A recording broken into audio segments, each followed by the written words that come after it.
Ta ta ta ta. What's up, everyone? Chess lovers, it's your boy Victor, and welcome back to Checkmate with Victor. Today, I'm breaking down a really cool game I played on Lichess using the Slav Defense, the exchange variation.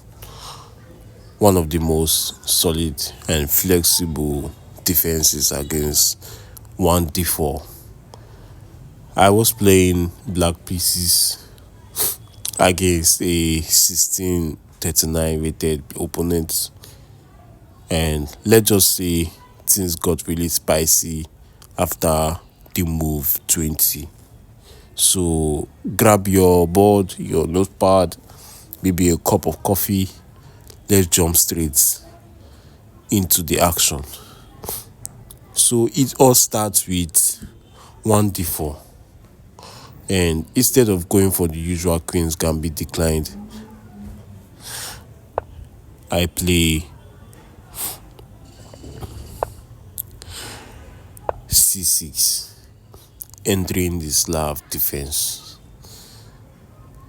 This setup is super strong because black keeps a strong center, develop harmoniously, and avoid basically any early weaknesses. So white plays cxd5 and I respond with csd5, the exchange variation. At this point, both sides have identical pawn structures, so the battle is about piece activity. So I go natural developments like knight f6, bishop b5, and knight c6, just standard Slav ideas. Knight f6 and bishop b5, just standard Slav ideas, where where the main goal here is to develop fast and fight for the control of e4 square, and keep the bishop outside the pawn chain before playing e6. That's key. That e6 is very key to the position, because once you play e6 too early, your light square bishop can get trapped behind the pawns. So my opponents will definitely bring out his bishop trying to pin my knight, and then attack with a6, and bishop retreats to e2. I do the same. Bishop b4, I'm pinning and increasing pressure. He castles. Then we both castle and reach a pretty balanced middle game. Yes, the thing about this Slav exchange variation, at this point it looks equal, but trust me, it's deceptively rich, in a sense that the player who understands where to create imbalance usually wins. So when white starts playing moves like a3 and b4, it looks aggressive, but it's actually weakens a few square, particularly the c4 and a4 square. That's when I begin thinking about activity over symmetry. So now white plays a3, attacking my bishop. I move back, and he's pushing his pawns, overextending them. And fast forward a bit, we got to move 14, where bishop x, where we got to exchange our bishops on the c7 square. I recaptured with my rook. Then he played knight to a4. I responded. He's trying to play knight to c5 and probably attack my pawn, that weak pawn on b7. So I betrayed my rook, and there it goes, knight to c5. I defend the pawn with my queen by playing queen e7. I'm certainly repositioning and keeping the pressure up, you know. So white tries bishop to d3 and wants to start exchanging pieces. Probably he or she is thinking it would be a drawish position. But here's the trick. After bishop g6 and bishop x g6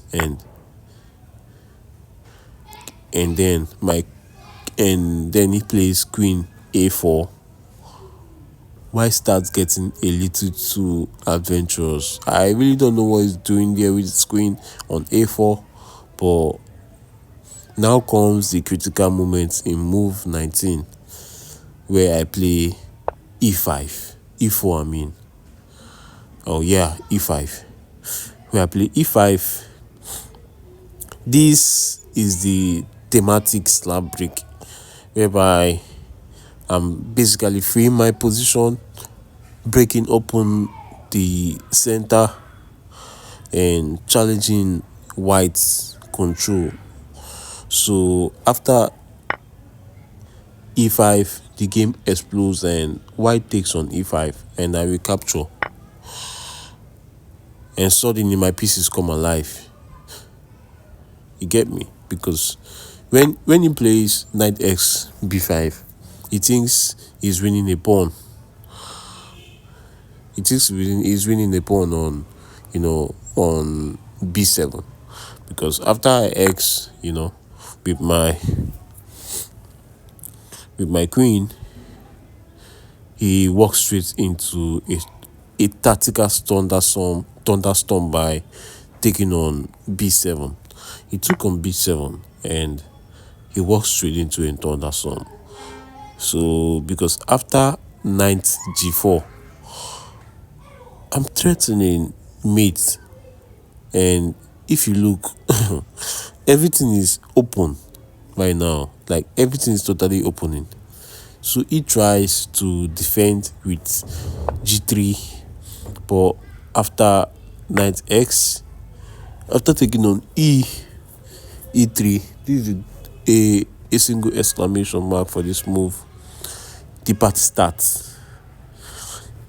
Is a takes frenzy. So fx, e5, e6, e3 I mean, and I respond with queen x, e3 check. He moves his king to h1 and I take on the rook on c1. And here I am up material, because after rook s c1, I respond with my queen taking on c1, and I'm up material, controlling the board. And if you look at this king, is completely exposed. At this point, all that's left is precision, and your boy don't miss. I hardly miss.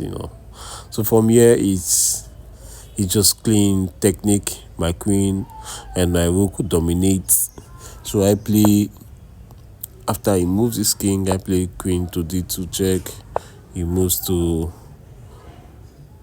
e2. He moves the king, and I defend that pawn on a6 by playing my queen to queen e2, and then he blunders by trying to attack, create more threats on, put more pressure on the a6 square, where my pawn is, poorly alone. White is actually helpless in this position because my pieces coordinate perfectly. And after knight after that knight move is actually game over because I gave him the check, and then it's actually game over. I could play the queen to f5 check, and queen to f5 check. He moves his king, and if he moves here, queen to h5 checkmate. But I didn't. My tomato brains didn't let me see that move. So what did I play? I moved my pawn. A single exclamation mark for this move. I already know I've won, so I just trying to tease him a little bit and see what he does. So he brings back his queen to c2. I play my rook to e8. Now this is where he resigns. Checkmate is now unavoidable, because this is a blunder. I mean, it's a mistake. It's a single explanation mark for this move. But after queen f5 check, he's basically mate in a few moments. After king to h4 is checkmate. So to wrap up this video, what we have learned from this game is that the Slav exchange isn't just boring symmetric. It's about understanding, activity, and timing. If you do things if you play these moves at the right timing, you definitely get a win. And also, always look for the central break, that e5. I mean, at the right moment, e5,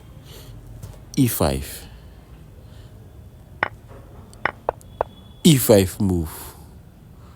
Take back, and this move is, if you can do it at the right moment, you already halfway winning. I mean, you're already halfway winning. You just have to stay calm. And after the exchange, you see the board is all open. Then, even though he plays this move, I just simply capture back with my knight. Yeah, I know it looks like it's a good move, but once I capture back, it captures, and I can simply exchange, and everything goes up. So, and when your opponent overextends, don't hesitate. Strike fast and make them pay ASAP. If you enjoyed this breakdown, hit the like button, subscribe to Checkmate with Victor, and turn on notifications so you don't miss the next one. I'll be posting opponent tips, tactical tricks, and real-rated games to help you improve and entertain. Thanks for watching, and remember, in chess and in life, every move counts. See you in the next one. Bye. Checkmate with Victor. Learn, think, and win.